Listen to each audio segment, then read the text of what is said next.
At 76, I learned that the cruelest sound a father can ever hear is not a scream. It is his grown son saying nothing.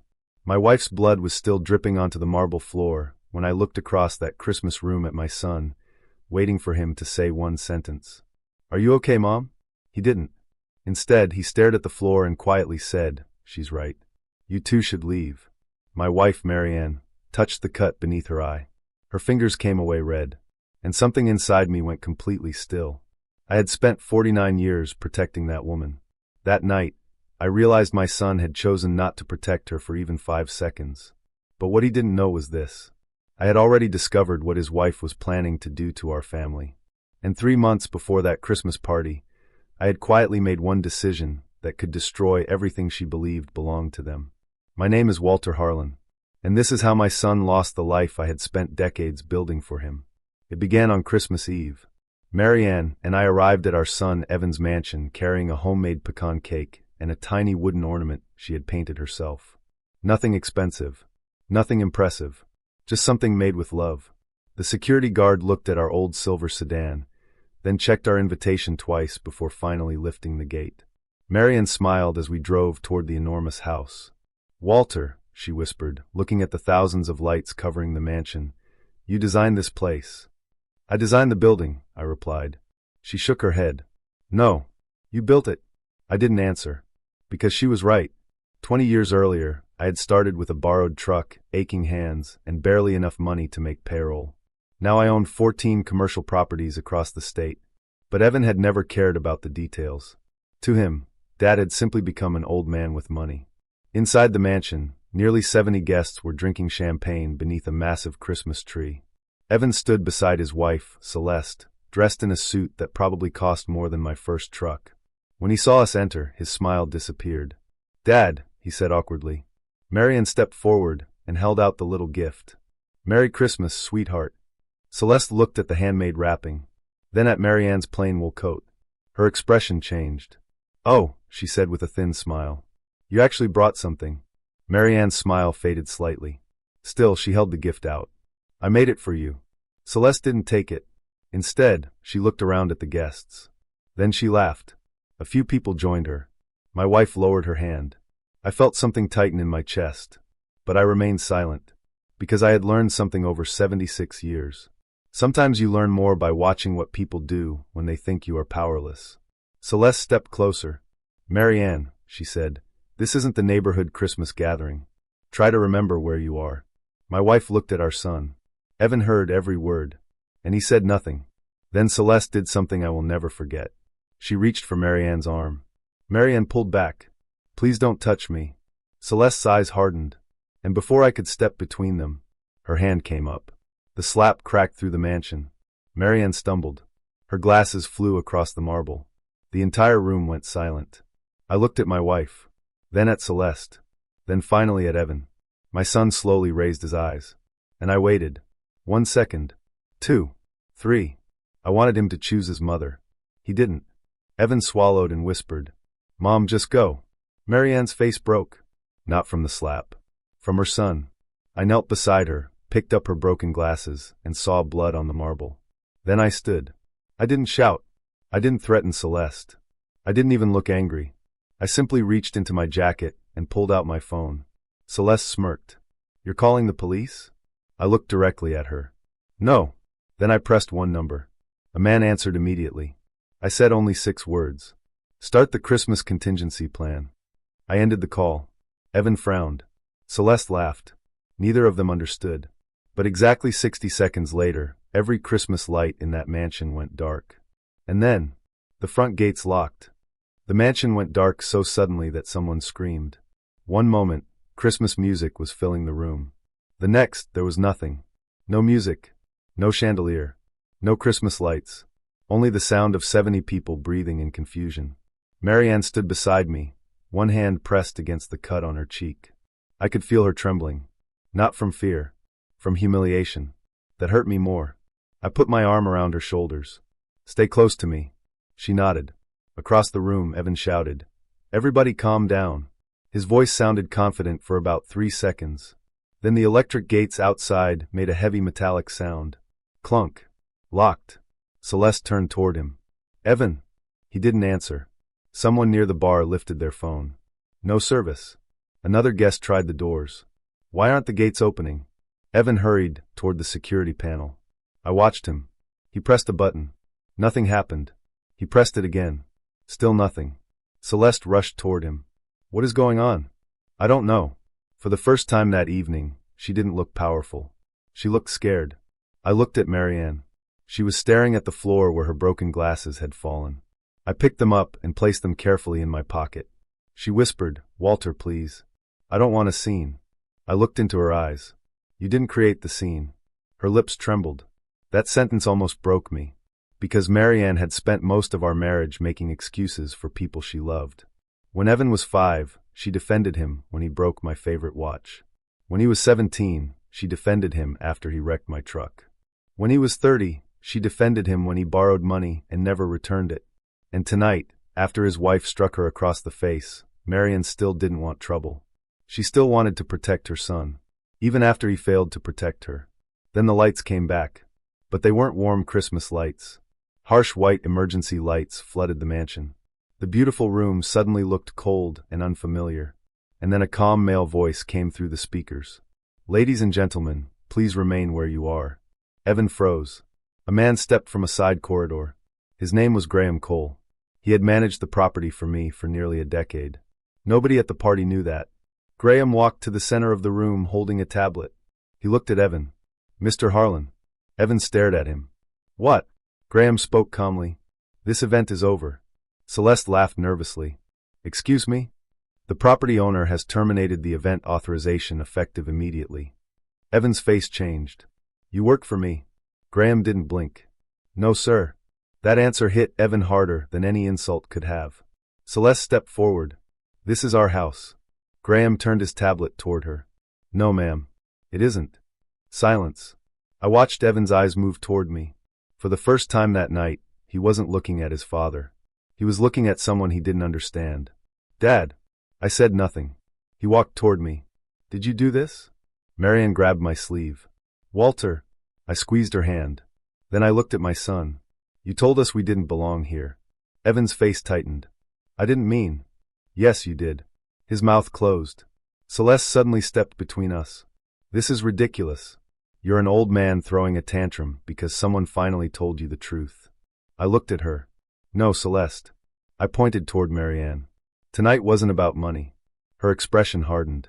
It was never about money. I leaned closer. It was about what you did to my wife. For the first time, Celeste didn't have an answer. Then Graham's tablet chimed. He looked at the screen. Mr. Harlan, should I proceed with the next instruction? Evan stared at me. What next instruction? I didn't answer. Graham did. Your access privileges have been suspended. Evan's face went pale. My what? Residence access, corporate cards, private accounts associated with the property, vehicle access, all suspended. Celeste grabbed Evan's arm. That's impossible. Evan looked at me. Dad, you can't do that. I stared at the son I had carried on my shoulders. The little boy who used to fall asleep against my chest during thunderstorms. And now that same boy was standing in front of me because his money had disappeared. Not because his mother was bleeding. That realization hurt more than the slap. I took Marianne's hand. We're leaving. Evan followed us. Dad, wait. I stopped at the doorway. He sounded different now. Afraid. Please. I turned around. Please what? He couldn't say it. He wanted his life back. Not his mother. Not forgiveness. His life. I looked at him for a long moment. Then I said quietly, you should have thought about that before you watched your mother bleed. I walked outside with Marianne. Behind us, Celeste screamed. Evan shouted my name. But I didn't turn around. Because I already knew something they didn't. The mansion was only the first thing I was taking away. And tomorrow morning, my lawyer would open a document that would determine whether Evan inherited a single dollar from me. The drive home was silent. Marianne sat beside me, staring through the passenger window as Christmas lights blurred across the glass. I kept one hand on the steering wheel. The other rested over hers. For nearly 50 years, I had known every kind of silence my wife could make. There was the peaceful silence she used when reading. The tired silence after a long day. The angry silence that meant I had said something foolish. But tonight was different. This silence was wounded. Finally, Marianne whispered, "Why didn't Evan stop her?" I swallowed. Because there was no answer that could make a mother feel better. "He was afraid," I said. She turned toward me. "Of her?" I shook my head. "Of losing the life she gave him." Marianne looked down at her wedding ring. A tear rolled down her cheek. "I raised him better than that." That sentence nearly destroyed me. I wanted to tell her it wasn't her fault. I wanted to tell her that children sometimes become strangers. But I knew what she really needed wasn't another comforting lie. She needed the truth. So I said, "You raised him well. He just forgot who taught him what love meant." Marianne closed her eyes. I drove the rest of the way without speaking. When we reached home, I helped her inside. Then I cleaned the small cut beneath her eye. My hands were steady. Hers weren't. As I pressed the cloth gently against her cheek, she suddenly grabbed my wrist. "Walter." I looked at her. "Promise me something." "What?" "Don't destroy our son." I froze. She wasn't defending Celeste. She wasn't defending Evan's choices. She was still trying to save her child, even after he had abandoned her. I sat beside her. "Marianne, he destroyed something tonight." Her eyes filled with tears. "What?" "Your trust in him." She looked away. I continued. "But I won't destroy him." I didn't tell her what I had planned. Not yet. Because there was something she didn't know. 3 months earlier, a private investigator named Nolan Pierce had placed a folder on my desk. Inside were dozens of emails. They were written by Celeste. Some were addressed to her father, Grant Mercer. Others were between Celeste and a financial advisor. I remembered one sentence because it had made my stomach turn. "Once Evan gets control of the inheritance, we can move everything before Walter realizes what happened." I had read that line twice. Then a third time. At first, I wanted to believe there was some innocent explanation. There wasn't. Celeste had been planning to separate Evan from me financially. But that wasn't the worst part. She wasn't simply waiting for me to die. She had been calculating how to pressure Evan into forcing me to transfer control of my estate early. And Grant was involved. They had debts. Heavy ones. I discovered that Grant's company was carrying nearly $13 million in obligations. They were desperate. And Evan's future inheritance was the solution they believed they had already secured. Except they had made one enormous mistake. They assumed my son owned what he was only supposed to inherit. He didn't. I had created a protected family trust years earlier. Evan was named as a beneficiary, but I remained the trustee. And there was one condition written into it that almost nobody knew existed. A morality clause. If an heir knowingly participated in serious harm against an immediate family member, the trustee could suspend distributions. I had never expected to use it. I had created it because I had seen wealthy families destroy themselves over money. I wanted my son to inherit my work, not become controlled by it. That night, I sat alone in my study and opened the trust documents. Evan's name was there. His future was there. Everything I had planned to leave him was there. I stared at it for nearly 10 minutes. Then I heard Marianne's bedroom door close upstairs. My eyes burned. I remembered Evan at 6 years old, sitting on my shoulders while we built a treehouse. "Hire Dad." I remembered him at 16, asking me to teach him how to drive. I remembered his wedding day. And I remembered tonight. His mother's blood. His silence. She's right. I picked up my phone. There was only one call I needed to make. My attorney, Daniel Mercer, answered before the second ring. "Walter?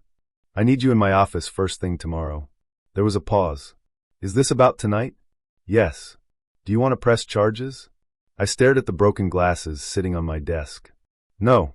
Daniel sounded confused. "Then what do you want?" I opened the trust agreement. My fingers stopped over the morality clause. "I want you to prepare the paperwork." "For what?" I closed my eyes. Then I said the words that made me feel like I had betrayed my own blood. "Remove Evan as a beneficiary." The line went completely silent. But I wasn't finished. "Freeze every account he accesses through my trust." "Walter, are you certain?" I looked toward the hallway. Marianne was upstairs, probably crying quietly, so I wouldn't hear her. My voice dropped. No father is ever certain when he has to choose between loving his child and protecting the person that child betrayed. Daniel took a breath. "Then I'll prepare everything." I hung up. For several minutes, I sat in darkness. Then my phone vibrated. One message. From Nolan Pierce. I opened it. There was a photograph attached. It showed Celeste standing beside her father. But that wasn't what made my blood run cold. The timestamp was from 2 days before Christmas. and underneath the photograph was a message. "They've made a move you don't know about." I stared at the screen. Then another message appeared. "Walter, you need to see what they transferred out of Evan's account." My heart stopped, because suddenly I realized the Christmas party hadn't been the beginning of their betrayal. It had been the final stage of a plan they had already started. At 7:12 the next morning, my phone rang. It was Nolan. I answered immediately. "Tell me what they moved." His voice was unusually quiet. "Walter, you should sit down." I looked at the empty chair across from my desk. "I'm already sitting." He exhaled. "Evan transferred nearly $86,000 from an account connected to the trust." For a moment, I couldn't speak. Not because of the money. Because I knew exactly what that account represented. It was the emergency fund I had created for Evan years ago. Money meant for medical emergencies. A first home. A genuine crisis. Not designer clothes. Not vacations. Not rescuing his wife's family from financial trouble. "Where did it go?" I asked. Nolan hesitated. 3 separate transfers. All went to companies connected to Grant Mercer. I closed my eyes. There it was. The missing piece. Celeste's father wasn't simply struggling. He was using my son as a private ATM. And Evan knew. I opened the folder Nolan had sent me the night before. Bank statements. Corporate records. Property liens. Loan agreements. Everything was there. Grant's company was bleeding money. His creditors were closing in. And suddenly, Celeste's behavior at the Christmas party made perfect sense. She hadn't wanted Marianne out of the mansion because she was embarrassed by her clothes. She wanted Marianne gone because Marianne represented the one person who could still influence Evan. A mother who might eventually tell her son, "You're being used." I stood and walked toward the window. Outside, Christmas morning looked peaceful. Children were playing in the snow. Cars moved slowly through the neighborhood. People were opening presents. And upstairs, my wife was sleeping with 3 small stitches in her face because our son had chosen his wife's approval over his mother's dignity. My phone rang again. "Nolan, there's more." I didn't like those words. "What?" "Your son wasn't the one who initiated the first transfer." My hand tightened around the phone. "Who did?" "Celeste." Silence. How did she access his account? She had his banking credentials. That wasn't illegal by itself. But what Nolan said next was, she also opened an account using Evan's identity. I stared at the wall. "How much?" "Just over $41,000 has already moved through it." I felt something cold settle inside me. My son hadn't simply married someone selfish. He had married someone who had been quietly building a financial trap around him. Then Nolan said something that changed everything. "Walter, I found an email from Celeste to Grant." "What does it say?" "I'll forward it." My phone chimed. I opened the message. The email was short, only 4 lines. But I read them again and again. "Once Walter cuts Evan off, he'll panic. That's when Evan will finally agree to sign over control. We only need the old man's signature once. After that, everything becomes ours." My stomach turned. They weren't planning to wait for my death. They were planning to make me surrender control while I was still alive. And they believed Christmas Eve would be the perfect pressure point. Humiliate me. Separate me from Marianne. Make Evan feel that his parents were embarrassing him. Then convince him that I was the problem. It was psychological. Slow. Deliberate. And terrifyingly effective. Except Celeste had made one mistake. She had underestimated the value of patience. I didn't call Evan. I didn't confront Celeste. I didn't send the email to him. Instead, I called Daniel. "Bring the trust documents." "I'm on my way." "And Daniel?" "Yes. Bring every amendment I've ever made." There was a pause. "Walter, what are you planning?" I looked at the Christmas tree in the corner of my study. Marianne had decorated it every year since Evan was a child. Beneath it sat the little handmade ornament she had intended to give Celeste. I picked it up. The paint was slightly uneven. A tiny wooden house. Marianne had written 3 words across the bottom. "Family means home." My throat tightened. I whispered, "I'm trying to find out whether my son still understands that." Daniel arrived 40 minutes later. We went through everything. Trust documents, property deeds, bank accounts, corporate holdings, insurance policies. And then Daniel found something. He slowly removed a document from the folder. "Walter." "What? You remember the secondary trustee provision?" I looked at him. "Of course." "No. I mean the provision you added 7 years ago." I stared at the document. Daniel tapped a paragraph. If the primary beneficiary is found to have been manipulated into transferring trust-controlled assets, the trustee can suspend distributions pending investigation. I looked up. Manipulated? Daniel nodded. Or coerced. My mind immediately returned to the email. We only need the old man's signature once. I leaned back. For the first time since Christmas Eve, I felt something other than pain. Clarity. They wanted my signature. They needed my signature. And if they were willing to manipulate Evan to get it, then I could let them believe they were succeeding. Daniel studied me. Walter, whatever you're thinking, be careful. I smiled faintly. I've spent 50 years building things. I placed the document on the desk. I know exactly how to take something apart. Then my phone buzzed. A message from Evan. Only 6 words. Dad, we need to talk. Alone. I stared at the screen. Then another message appeared.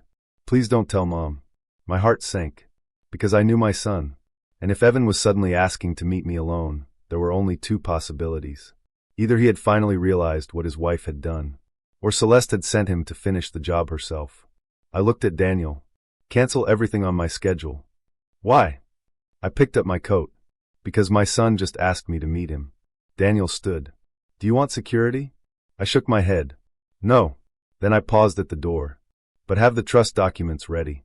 Because if Evan was coming to ask his father for help, I needed to know one thing before I answered. Was my son finally coming back to save his family? Or was he coming to take the last thing I had left? I met Evan at a quiet diner 20 minutes from our house. I chose the place because I didn't want him arriving at my home while Marianne was still recovering. When I walked inside, I saw him immediately. He was sitting alone in the back corner. No designer jacket. No expensive watch. No confident smile. For the first time in years, my son looked like the boy who used to wait for me outside the garage after school. Except now he looked frightened. I sat across from him. He stared at me. Dad. I waited. His eyes dropped. Mom's okay? That question hurt. Not because it was cruel. Because it came too late. She needed stitches. His jaw tightened. I know. No, Evan. I leaned forward. You know the medical facts. You don't know what it did to her. He looked away. She kept asking why I didn't stop Celeste. Evan's face crumpled. I was scared. Of what? He didn't answer. So I answered for him. Losing your lifestyle? His eyes snapped toward mine. That's not fair. Fair? I almost laughed. Your mother walked into your home carrying a gift she made with her own hands. Your wife slapped her in front of everyone. You watched your mother's glasses break on the floor, watched her bleed, and told her to leave. Evan's eyes filled with tears. I know. No. You know now. He lowered his head. For several seconds, neither of us spoke. Then Evan whispered, Celeste said Mom attacked her first. I stared at him. And you believed her? I didn't know what to believe. You knew what you saw. That silenced him. Then he reached into his coat. He pulled out several folded papers. I found these. My heart began beating faster. What are they? Emails. I didn't touch them. From Celeste? He nodded. Dad, I think she and her father have been using me. I watched his face. There was genuine pain there. But pain alone doesn't prove change. What did you find? He pushed the papers toward me. I read them. Financial transfers. Private conversations. References to my trust. References to my assets. And then I saw something that made my hands go cold. A message from Celeste to her father. If Walter refuses to cooperate, Evan will eventually force him. I looked at my son. Did you send this to me? Yes. Why? He swallowed. Because I finally realized what I did. I wanted to believe him. God help me, I wanted to. For one terrible second, I remembered holding him as a baby. I remembered his first steps. His first day of school. The night he called me because he had crashed his car and was too ashamed to come home. I had always opened the door. Always. Then Evan said something that brought me back to reality. Dad, I need your help. There it was. The sentence every father wants to hear from a wounded child. But after everything that had happened, it sounded different. What kind of help? He hesitated. Financial. My chest tightened. Why? Celeste emptied some of our accounts. Her father is demanding money. I can't access the trust anymore. I need enough to get an apartment and hire a lawyer. I stared at him. He looked desperate. Maybe he was.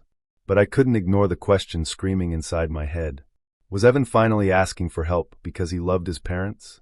Or because his comfortable life had collapsed? I reached into my jacket. I pulled out a folded document.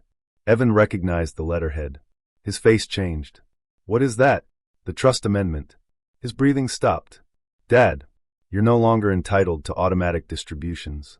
His eyes filled with disbelief. You're disinheriting me?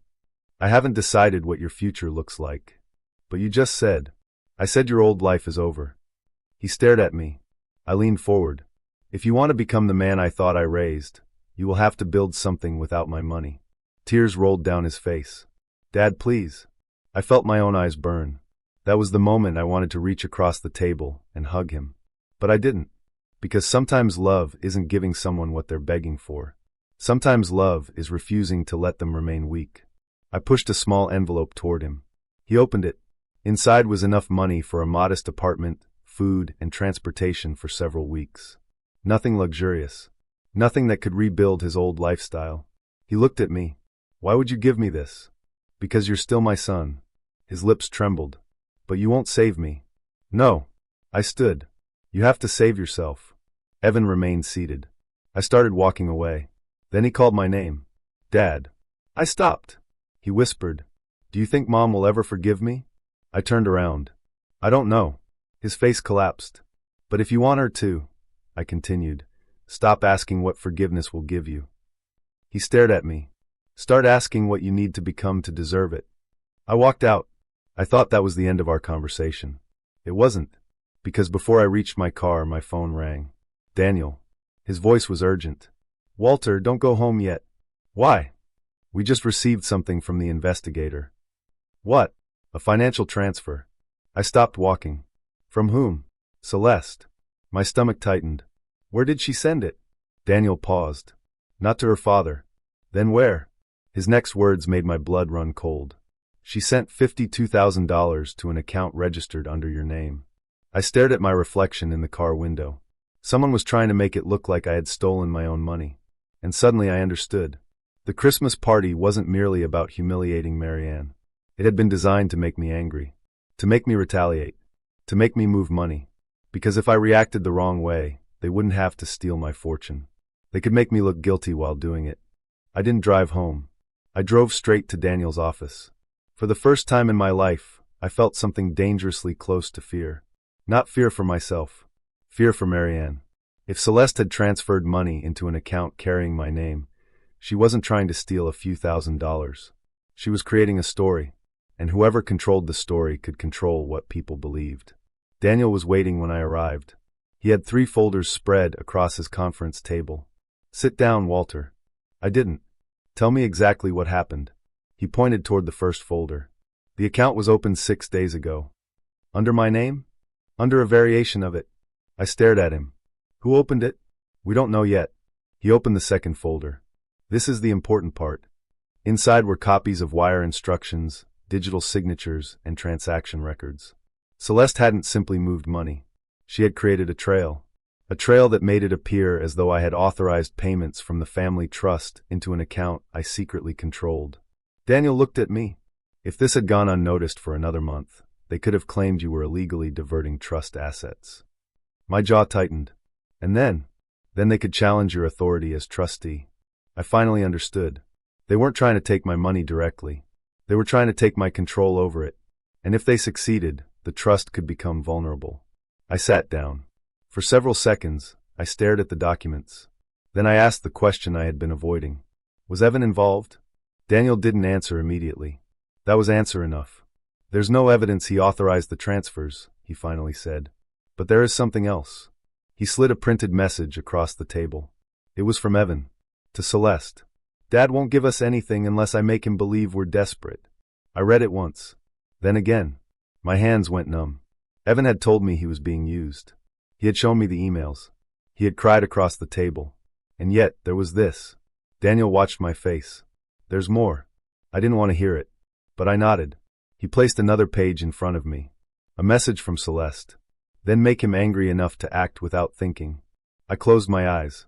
Suddenly, Christmas Eve looked different. The insults. The humiliation. The slap. Evan's silence. Had they expected me to explode? Had they wanted me to move money in anger? Had they planned for me to retaliate publicly? I remembered my own words to Celeste. My own phone call. The lights going dark. For a moment, I wondered whether I had played directly into their hands. Then Daniel said something that changed everything. There's one thing they didn't know. I opened my eyes. What? You never moved any trust money. I stared at him. No. Exactly. He pointed to the records. Every legitimate trust account is untouched. Every transaction is documented. Every distribution has 2 layers of verification. I slowly leaned back. The fear inside me began turning into something colder. They had built a trap, but they had built it around an empty room. I looked at Daniel. Find out who created that account. Already did. He turned his laptop toward me. A company name appeared on the screen. Mercer Strategic Holdings. Grant's company. My pulse slowed. So Grant was behind it. But Daniel wasn't finished. We traced the person who authorized the account. I looked at him. Who? He hesitated. Then he said, Evan. My heart dropped. No.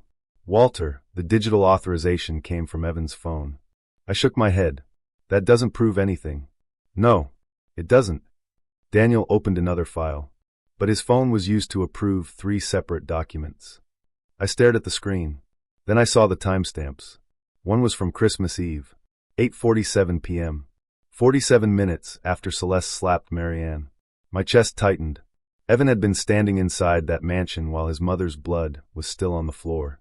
And during that same hour, someone had used his phone to authorize a financial transfer. I stood abruptly. Where is Evan now? Daniel checked his phone. His apartment. I reached for my coat. Daniel stopped me. Walter, don't confront him. Why? Because if someone is manipulating him, you need proof before he knows you're investigating. I stared at him. Then my phone vibrated. Unknown number. I answered. Nobody spoke. Who is this? Silence. Then a woman's voice whispered. Mr. Harlan, your son isn't telling you everything. My blood ran cold. Who are you? I worked for Celeste. I exchanged a look with Daniel. The woman continued. She knows about the trust. She knows about your assets. But she doesn't know something you need to understand. What? She isn't the one running this. My heart began pounding. Then who is? The woman breathed shakily. Your son. The call ended. I stood frozen. Daniel stared at me. Walter? I slowly lowered the phone.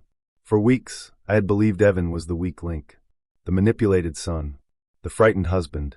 The man caught between his mother and his wife. But what if I had been wrong?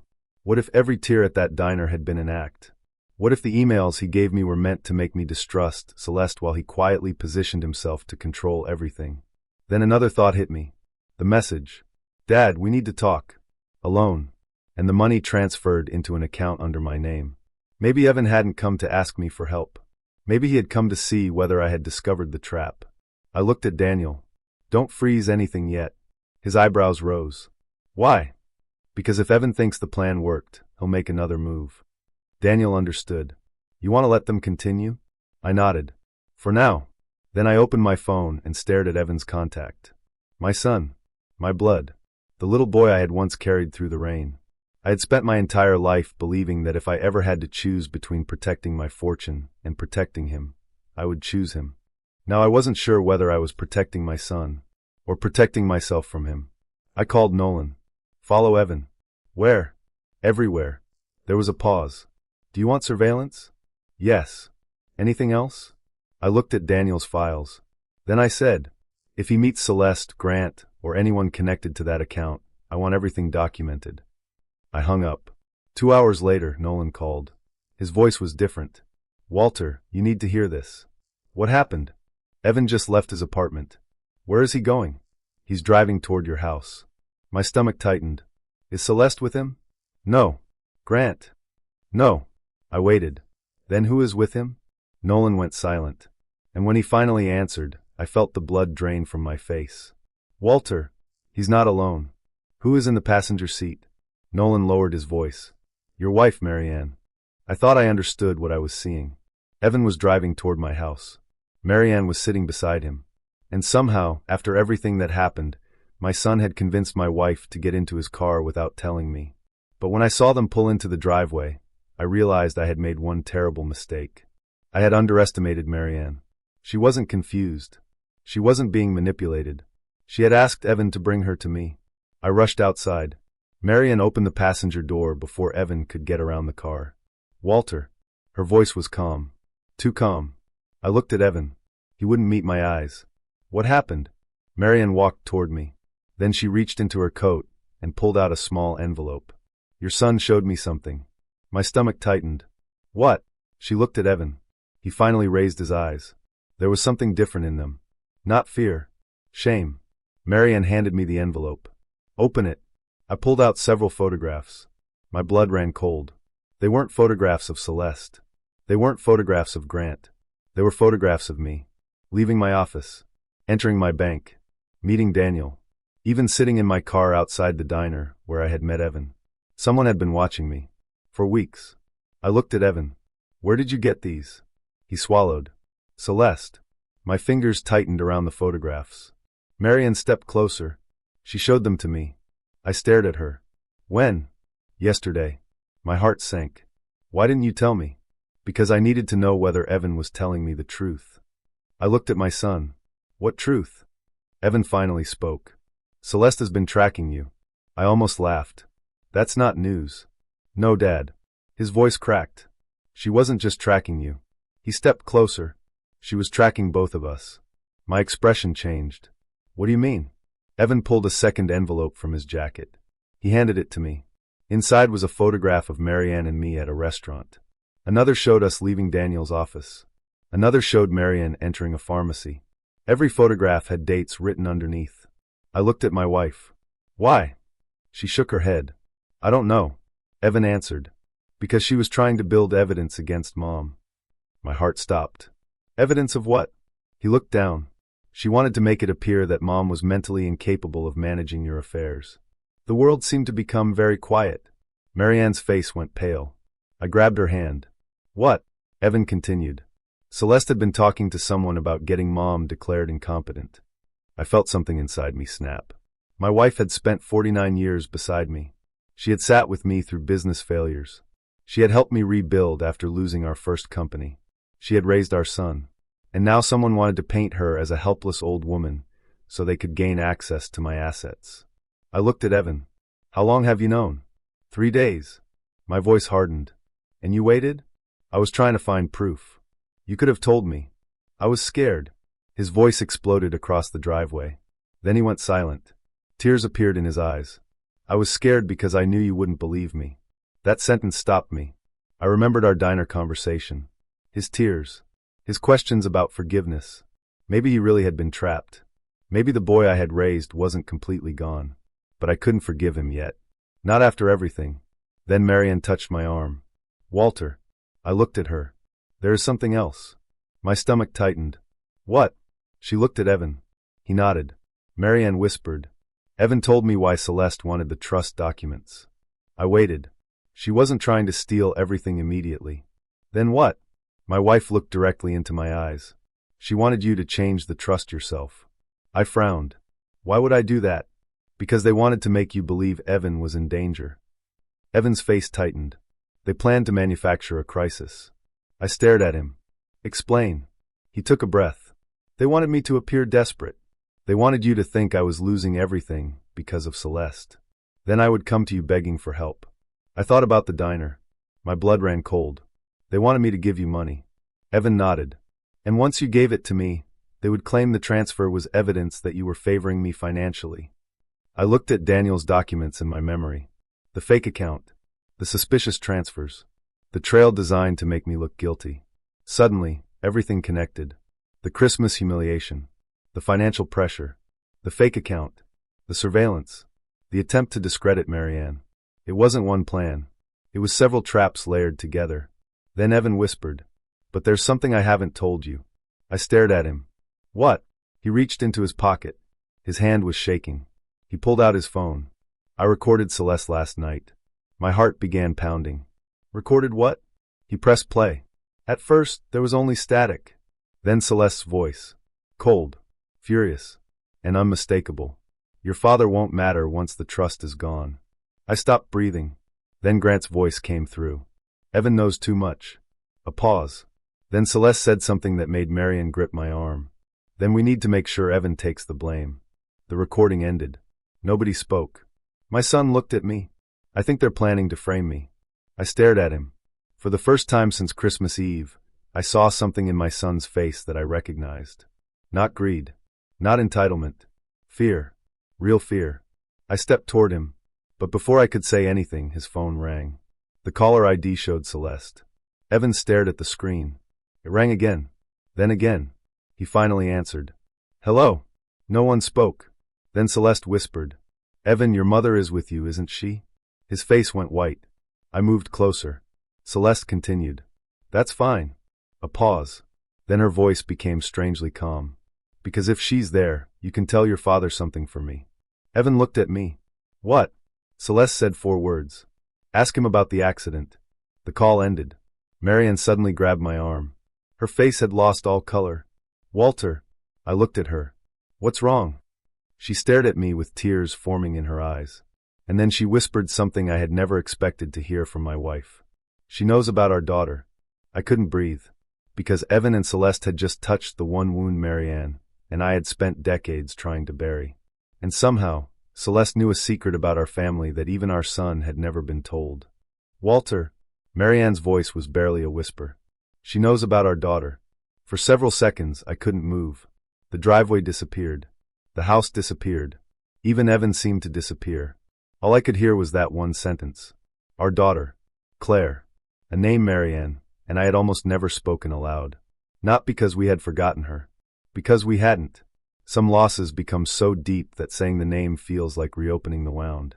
Evan had been 6 when Claire died. He remembered having a sister, but he didn't remember the night she was gone. We had spent years protecting him from the details. I looked at Marianne. How could Celeste know? Her eyes filled with tears. I don't know. Evan stared between us. Dad, what is she talking about? I didn't answer. He stepped closer. Who is Claire? I closed my eyes. My son had finally asked the question I had spent decades avoiding. She was your sister. Evan froze. My sister? Marianne covered her mouth. I continued. She was born before you. Evan looked at his mother. Why didn't you ever tell me? Because you were 6, Marianne whispered. What happened to her? I couldn't speak. Marianne did. She died in an accident. Evan's face changed. What accident? I looked toward the house. Then I looked at my wife. She nodded. There was no reason to hide anymore. Claire was 9, I said. She was with me the night it happened. Evan stared at me. What happened? I swallowed. A truck crossed the center line. His eyes filled with tears. I don't remember. You weren't supposed to. I remembered the hospital. The fluorescent lights. Marianne's scream when the doctor walked into the waiting room. The little pink bracelet Claire had been wearing. I had kept it for 40 years. Then Evan asked the question that broke me. Was it your fault? I looked directly at him. No. My voice cracked. But for decades, I wished it had been. Evan's face collapsed. Dad. I shook my head. I was driving. If I had left 5 minutes earlier, 5 minutes later, maybe she would still be alive. Marianne stepped beside me. That wasn't your fault. I know that now. But there was one part of the story I had never told Evan. The truck driver hadn't been drunk. He hadn't been speeding. He had suffered a sudden medical emergency. The accident was unavoidable. At least, that's what the police report said. But 3 years ago, I discovered something strange. The truck's maintenance records had been altered. Someone had removed evidence of a brake failure. I had quietly reopened the investigation, and the person who had helped me uncover the missing records was Grant Mercer. My blood turned cold. I looked at Evan. Your father-in-law knew about Claire. His eyes widened. What? And if Celeste knows about her, then they didn't discover this accidentally. Marianne suddenly understood. Oh, Walter. I nodded. They've been digging through our entire family history. Evan stepped backward. Why? I looked at him. Because they needed something powerful enough to control me. Then my phone rang. Nolan. I answered. Walter, I found the original accident report. My heart began pounding. You found it? Yes. What does it say? Nolan hesitated. There's a problem. What problem? The report lists a witness who was never interviewed. Who? Nolan said the name. Grant Mercer. I looked at Evan. His face went white. Nolan continued. Walter, Grant was at the scene that night. I couldn't breathe. That's impossible. He gave a statement, but the statement was removed from the final report. Why? I don't know yet. Then Nolan said something that changed the entire story. There's one more thing. What? The witness statement says Grant claimed he saw the truck before the collision. My heart slammed against my ribs. Meaning? He said the truck driver was already having trouble controlling the vehicle. I closed my eyes. The brake failure. The missing records. Grant's involvement. Everything was suddenly connected. But I still didn't understand the most important question. Why would Grant hide something that happened decades ago? Then Nolan answered it. We found the original repair invoice. My hand tightened around the phone. Whose company serviced the truck? There was silence. Then Nolan said, Grant Mercer's company. I felt the ground beneath me disappear. Grant hadn't simply witnessed the accident. His company had serviced the truck. And according to the original invoice, the brakes had been reported as defective 2 days before Claire died. Someone had signed the repair order. Someone had marked the problem as fixed. But it wasn't. I looked at Marianne. She was crying silently. Evan was staring at me like his entire understanding of his family had collapsed. Then my phone received another message. This time from Celeste. Only one sentence. Now you understand why your signature matters. I stared at it, and suddenly the entire plan became clear. They weren't merely after my fortune. They had discovered the secret that had haunted my family for decades. They knew Grant's company might have been responsible for the failure that killed Claire. And they believed they could use that secret to force me into signing away control of my estate. I looked at Evan, then Marianne, then the message again. I could have exposed Grant immediately. I could have called the police. I could have destroyed their entire operation before sunset. But I didn't, because I finally understood something they didn't. They had spent months studying my weaknesses. They knew about my money. They knew about my grief. They knew about my family. But they had made one mistake. They had confused my silence with weakness. I put my phone away. Evan looked at me. What are you going to do? I looked at my son. For the first time in your life, I'm not going to fix this for you. His eyes filled with tears. Then what am I supposed to do? I stepped closer. You're going to tell the truth. He nodded. And Mom? I turned toward Marianne. She reached for my hand. I squeezed it. She already did. Evan looked down. Then slowly he took out his phone. I still have the recording. Good. Should I send it to the police? I looked at him. Not yet. He frowned. Why? Because the recording proves what Celeste said. I glanced at Marianne. But the accident records can prove what she knows. Evan understood. We weren't going to fight them with anger. We were going to let them expose themselves. I called Daniel. Are you ready? Yes. Then activate the contingency. There was a pause. Everything. I looked at my wife. Then at my son. Then at the little wooden Christmas ornament Marianne had made. Everything. Daniel exhaled. Understood. I ended the call. The next morning, Celeste and Grant received a letter. Not from me. From my attorney.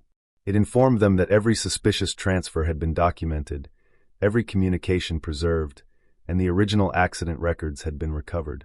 Their trap had become evidence. But I wasn't finished. At noon, Evan came to our house. He stood in front of Marianne. And for the first time since Christmas Eve, he didn't ask for money. He didn't ask for forgiveness.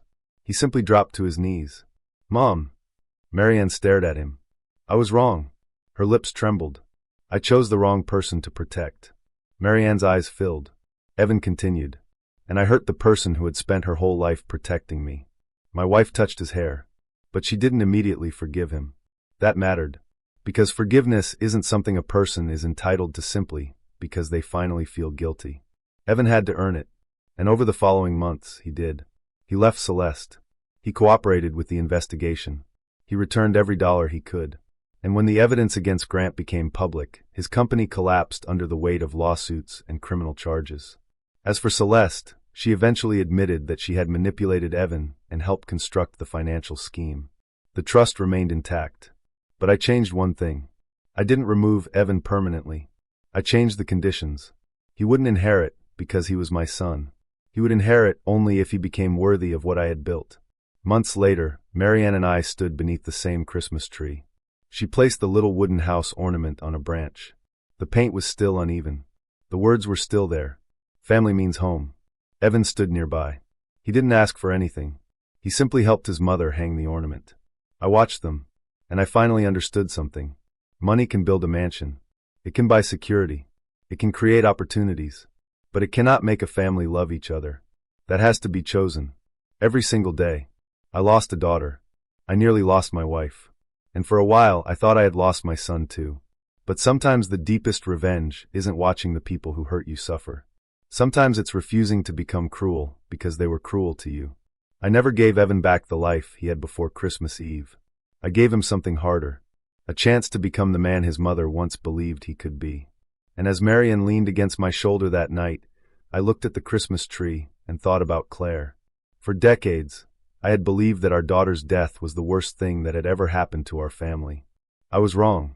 The worst thing would have been allowing grief, money, and betrayal to destroy the people Claire had left behind. So I held my wife's hand, and for the first time in years, our house didn't feel haunted by the past. It felt like home again, because in the end, I didn't save my fortune. I saved what was left of my family.